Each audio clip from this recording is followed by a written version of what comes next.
కథావాణి శ్రోతలందరికీ చెప్పాలని వందికి స్వాగతం. నేను డాక్టర్ శ్రీమతి కొఠారి వాణి చలపతిరావుని. ఈనాటి మన చెప్పాలని వందిలో పంతాలు పట్టింపులు అనే ఒక సీరియస్ అంశం గురించి మనము సీరియస్గానే మాట్లాడుకుందామండి. నేను రచించి నా స్వరంతో వినిపిస్తున్న ఈనాటి ఈ సబ్జెక్ట్ పేరు మరోసారి పంతాలు పట్టింపులు. ఇంకేమాత్రం ఆలస్యం చేయకుండా వెంటనే వీడియోలోకి ప్రవేశిద్దాం. మనిషి పుడుతూనే 6 శత్రువులను వెంట తెచ్చుకుంటాడట.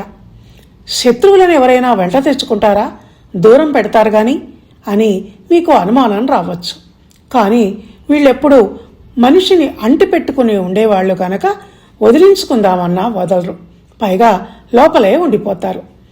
ఆ 6 అంతఃశత్రువులలో ఒకటి క్రోధం, అంటే కోపం. ఇది మహా చెడ్డది. చీటికి మాటికి మనిషి మనసులో నుంచి లేచి పాములా పడగ విప్పి బుస్సుమంటుంది. చుట్టుపక్కల ఉన్న వాళ్ళందరినీ భయపెట్టేస్తుంది. కొంతమంది కోపం తాటాకు మంటలా ఇట్టే మండి మళ్ళీ ఇట్టే ఆరిపోతుంది. మరికొంతమంది కోపం చింతనిప్పులా లోపల రగులుతూ చిటపట్లాడుతూ ఉంటుంది. ఇంకొందరి కోపం అయితే అది బాంబ్ బ్లాస్టే, జీవితాలను ఛిద్రం చేస్తుంది. తన కోపమే తన శత్రువు అన్నట్టు కోపిష్టివాడు చీటికి మాటికి అందరి మీద అరిచి ఏదో అధికారం చెలాయిస్తున్నానని అనుకొని ఆధిపత్య భావంతో పైకి వికటాట్టహాసం చేసినా అది లోపల అనారోగ్యానికి దారితీసే రసాయనాల బారిన పడి తనకే నష్టం చేస్తుంది. ఇప్పుడు నేను కోపం గురించి ఎందుకు చెప్తున్నానంటే, ఈ కోపమే మనిషి మనసులోని పంతాలు పట్టింపులకు ప్రథమ కారణం గనుక. నేను పైన చెప్పినట్టు తాటాకు మంట కోపాలు, చింతనిప్పుల కోపాలు కాక, బాంబ్ బ్లాస్టు కాక ఇంకో రకం కోపం ఉంటుంది. అదేమిటంటే దావాగ్ని. అరణ్యాలు తగలబడటం అంటూ మొదలైతే అది 1 రోజు 2 రోజులు తగలబడి ఆరిపోవటం అంటూ ఉండదట. ఏండ్లు పూండ్లు అలా తగలబడుతూనే ఉంటాయట. మన సింగరేణి బొగ్గుగన్ల వంటివి ఏర్పడటానికి ఒకప్పటి ఆ దావాగ్నులే కారణమట. అలాగే కోపం పంతాలకు మాట పట్టింపులకు దారి తీసిందంటే అది దీర్ఘకాలపు కుటుంబ లేక బంధుమిత్ర కలహాలుగా తిష్ట వేసుకొని కూర్చుంటుంది. పూర్వకాలంలో ఇలాంటివి చాలామంది ఇళ్లల్లో ఉంటుండేవి. వెనకటికి అగ్నిహోత్రావధానులు అనే ఒక బ్రాహ్మణ ఆయన కూతురికి ఎదురుకట్నం తీసుకుని బాల్య వివాహం చేస్తోంది గాక, ఇదేంటి అని అడిగిన వాళ్లకు తాంబూలాలు ఇచ్చేశాను, తన్నుకు సావండి అని తెగేసి చెప్పేశాడట.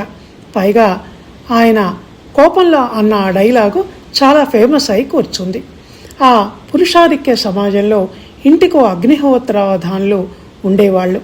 పెళ్ళాం మీద మండిపడటాలు, పిల్లల మీద రుసరుసలాడటాలు, సంప్రదాయం కట్టుబాట్లు పేర ఇంట మిలిటరీ రూల్ను పెట్టేయటాలు చాలా కామన్ అన్నట్టు ఉండేది అప్పుడు. అన్నదమ్ములతో ఆస్తి పంచాయతీలు, అక్కచెల్లెళ్లకు మొండి చేయి చూపడాలు కూడా కామనే. ఆ కాలంలో ఈ ల్యాండ్ సీలింగ్ చట్టం లేదు గనక వేల ఎకరాల పొలాలు, పెద్ద పెద్ద లంకంత ఇళ్ళు ఉండేవి ఒక్కొక్కరికి. అవి చాలదన్నట్టు పిల్లల పెళ్లిళ్లను ఎక్కువగా ఆస్తిపాస్తులు బాగున్న మేనరికాలలోనే చేసేవాళ్ళు. అలా బంధువుల్లో పెళ్లిళ్లు చేస్తే ఆస్తి పరాయి పిల్లకు పోకుండా మన ఆస్తిలోనే కలిసి ఉంటుందని ఆశపడేవాళ్ళు. దానికోసం వయస్సు వ్యత్యాసం, అందచందాలు, గుణగణాలు కూడా పట్టించుకునేవాళ్ళు కాదు.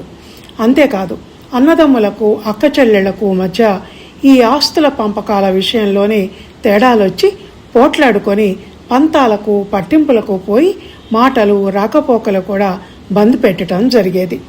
ఆ మౌనం అలా కొన్ని దశాబ్దాలు కొనసాగేది.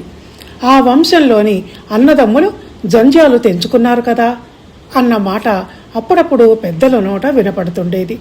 అంటే అర్థం అది తీవ్ర కోపంలో తీసుకున్న నిర్ణయం అన్నమాట. జంజాలు తెప్పుకోవటం అంటే జంధ్యం మీద ప్రమాణం చేసి శాశ్వతంగా విడిపోవటం అన్నమాట.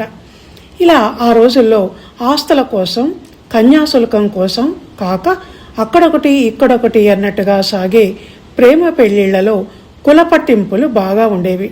కులాభిమానం, కులపిచ్చి ఎంతగా ఉండేవంటే భిన్న కులస్తులైన ఒక అమ్మాయి అబ్బాయి ఇంట్లో వాళ్లకు చెప్పకుండా పెళ్లి చేసుకుంటే ఆ కుటుంబ సభ్యులు నానా దుర్భాషలాడి మానసిక హింసకు గురిచేసి గుమ్మం తొక్కావంటే కాళ్ళు విరగ్గొడతా, పెద్దవాళ్ళు చచ్చారనుకున్నావా, మన ఆస్తులు అన్యాక్రాంతమైపోతున్నాయి, సమాజంలో పరువు పోతోంది అంటూ ఇంట్లోకి కూడా రానిచ్చేవాళ్లు కాదు.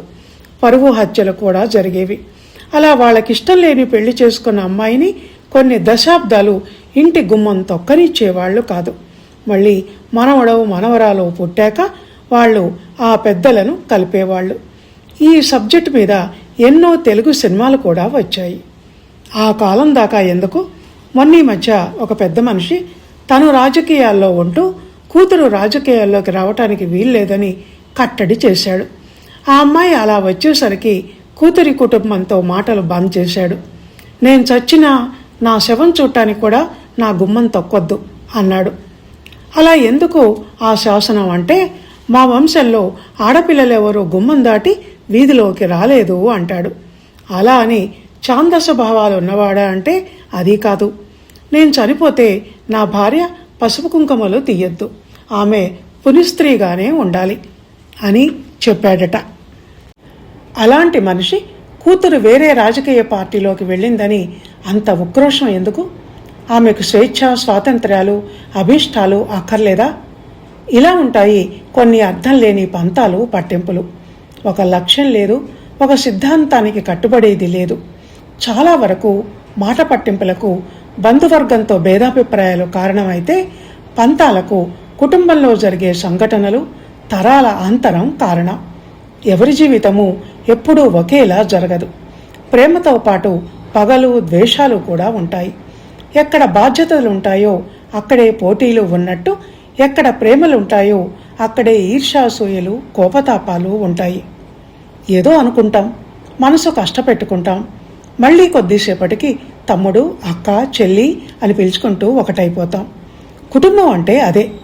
తీపి పక్కన కాస్త కారం కూడా ఉండాలి అన్నట్టు, చేదులో కూడా అదో విధమైన రుచి ఉంటుందని కాకరికాయను మన వంటలో చేరుస్తున్నట్టు, కలహాలు కూడా ఒక్కోసారి పశ్చాత్తాపంతో మనసును శుద్ధి చేసుకోవటానికి పనికొచ్చినట్టు, విరహంలో కూడా సుఖం ఉందని అదేదో సినిమా పాటలో చెప్పినట్టు, మనుషుల మధ్య తగాదాలు, తప్పొప్పులు సహజం. కానీ వాటిని తెగేదాకా లాగకూడదు. బతికున్నంత కాలం దెప్పకూడదు, మర్చిపోవాలి. క్షమాగుణాన్ని కలిగి ఉంటే కోపం తగ్గాక పోనీలే పాపం, అలా మాట్లాడిందంటే తనేం చిరాకులో ఉందో, తనకెన్ని కష్టాలున్నాయో, నిజానికి మనిషి మంచిదే పాపం అన్నవైపు ఆలోచనలు మళ్ళుతాయి. ఒక ఇంట్లో ఒక కప్పు కింద 5-6 దశాబ్దాలు కలిసి కాపురం చేసే మొగుడు పెళ్ళాలు అస్తమానం పొద్దున్న లేచింది మొదలు పోట్లాడుకుంటూనే ఉంటారు. అలా అని సంవత్సరాల తరబడి ఎడముఖం పెడముఖంగా ఉంటున్నారా? పొద్దుగూకేసరికి ఒకటైపోవటం లేదు. నేడు శ్రీవారికి మేమంటే పరాక, తగని భలే చిరాక, ఎందుకో తగని భలే చిరాక. నేడు శ్రీమతికి మాతోటి వివాదం, తగువే భలే వినోదం, ఎందుకో తగువే భలే వినోదం అంటూ సినిమాల్లోలా డ్యూయట్స్ పాడుకోకపోయినా మాట ముచ్చటి పరస్పర సంప్రదింపులతో కలిసి కాపురం చేయటం లేదు. అయితే ఈ రోజుల్లో సీన్ కొంచెం మారిందనుకోండి. చిన్న చిన్న తగాదాలకే సెల్ఫ్ రెస్పెక్ట్ దెబ్బతినింది అంటూ కోర్టులకెక్కి విడాకులు తీసుకుంటున్నారు. అంటే తెగేదాకా లాగుతున్నారు. ఈగోలు, పంతాలు, పట్టింపులకు దారితీసి పంట చేనులా పచ్చగా ఉండాల్సిన కాపురాలను ఎండిన బీళ్లుగా మార్చేస్తున్నాయి. అదేమంటే ఆడపిల్లలు సమానత్వం, స్వేచ్ఛ, స్వాతంత్ర్యం అంటున్నారు. చిన్నపాటి కలహాలకే కాపురాలు కూలిపోవటం అన్నది తుమ్మితే ఊడిపోయే ముక్కు చందం. సంసారాలు బలపడాలంటే కష్టసుఖాలను సమంగా స్వీకరించగలగాలి. డక్కా ముక్కీలు తిని అయినా ఒకరినొకరు అర్థం చేసుకోవాలి. అత్తా కోడళ్ళు, తోటి కోడళ్ళు, వదిన ఆడపడుచులు, మామ అల్లుళ్ళు, తాత మనవలు అంటూ ఇలా మనకు ఎన్నో బంధాలు. అందులో కొన్ని రక్త సంబంధాలైతే మరికొన్ని జాగ్రత్తగా నిలబెట్టుకోవలసిన సున్నిత బంధాలు, వివాహ సంబంధాలు. అన్నిటికీ ఓర్పు, సహనాలు, శాంతగుణం, అవగాహనా శక్తి, విచక్షణ జ్ఞానం ఉంటేనే పంతాలు, పట్టింపులు అనేవి వాళ్ళ మధ్య చోటు చేసుకోవు. మనసు ఎప్పటికప్పుడు కడిగిన ముత్యంలా స్వచ్ఛంగా ఉంటుంది.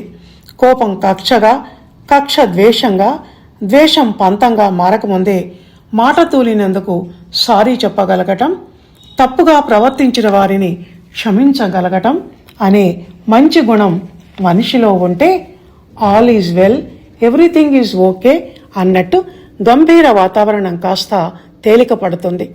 వాగ్వాదం పెచ్చు పెరగకుండా ఉంటుంది. ఒకసారి వాదన మొదలైందంటే ఎవరికి వారే తామే కరెక్ట్ అని అనుకుంటారు. ఎదుటి వాళ్ళదే తప్పు అంటారు గనక అసలు వాదనలోకే దిగకూడదు. వాదన మనిషికి మనశ్శాంతి అనేది లేకుండా చేస్తుంది, స్ట్రెస్కు గురి చేస్తుంది. ఎవరితోనన్నా కోపంగా ఉన్నప్పుడు మనల్ని మనం పరీక్షించుకొని, కోపం పోయి ఎదుటి వాళ్ళ మీద ప్రేమభావం కలిగినప్పుడు మళ్ళీ పరీక్షించుకుంటే ఆ వ్యత్యాసం మనకే తెలిసిపోతుంది. ఎంత హాయిగా ఉంటుందో. కుటుంబ సభ్యులంతా కలిసి కూర్చొని చక్కగా మాట్లాడుకున్న దానికి, మూతులు బిగించుకొని ముఖాలు కోపంతో మార్చుకొని ఉన్నదానికి తేడా మన మనసుకు మనకే స్పష్టంగా తెలిసిపోతుంది. కనుక మనస్పర్ధలు, అపోహలు తలెత్తినప్పుడు ఏకపక్ష నిర్ణయాలకు, అకస్మాత్ అభిప్రాయాలకు రాకుండా సహృదయంతో, అవగాహనా శక్తితో బాగా ఆలోచించి, వీలైతే పెద్ద మనసుతో క్షమించి ఒక మెట్టు దిగి రాగలిగితే పరిస్థితులు వాటంతటవే చక్కబడతాయి. అంతేగాని ఇద్దరు మంగమ్మ శబదాలు, నాగమ్మ శబదాలు చేస్తూ పోతే సర్వనాశనం తప్ప మరో ప్రయోజనం ఉండదు. ఇద్దరు మనుషుల మధ్య, రెండు కుటుంబాల మధ్య, రెండు పార్టీల మధ్యనే కాదు, రెండు దేశాల మధ్య యుద్ధాలు జరగటానికి కారణం కూడా ఈ పంతాలు, పట్టింపులే. వాళ్ళు క్షిపణులను వదిలారని వీళ్ళు వేశారని వాళ్ళు వాదించుకుంటూ అలా నెలల తరబడి, సంవత్సరాల తరబడి యుద్ధాలు కొనసాగించుకుంటూ వెళ్లటం వల్లే ప్రాణ నష్టం, ఆస్తి నష్టం విపరీతంగా జరుగుతోంది. ఒకరు స్నేహహస్తం అందించినా మరొకరు చెయ్యి కలపకపోవటం అనేది దారుణం. మన గత చరిత్ర అయిన రాజుల వీరగాథలన్నీ అంతేగా. అందుకే అన్నాడు శ్రీశ్రీ, ఏ దేశ చరిత్ర చూసినా ఏమున్నది గర్వకారణం, నరజాతి చరిత్ర సమస్తం పరపీడన పరాయణత్వం అని. తగాదాలు, వాగ్వాదాలు, పంతాలు, పట్టింపులు మీ దేశాన్ని ప్రపంచ చరిత్ర పటంలో లేకుండా చేస్తాం అన్న శబదాలు ఫలితంగా యుద్ధాలు వస్తున్నాయి. గత చరిత్రే కాదు, ప్రస్తుతం నడుస్తున్నది కూడా అదే. సంధి ప్రయత్నాలు, శాంతి సందేశాలు ఎప్పుడో పోయాయి. పోయేటప్పుడు ఏం కట్టుకోపోతాం అన్న వేదాంత ధోరణి పోయింది. ఈ పద్ధతిలో మార్పు రావాలి. ఎవరు పంతాలు, పట్టింపులకు పోకుండా, తెగేదాకా లాగకుండా కలిసిమెలిసి జీవించాలి అని చెప్తూ ఇంతటితో ఈ వ్యాసాన్ని ముగిస్తున్నాను. ఇది ఈ వారం ఆర్టికల్. వచ్చే వారం మరో మంచి ఆర్టికల్తో మళ్ళీ కలుసుకుందాం. అందాక సెలవు. ధన్యవాదాలు.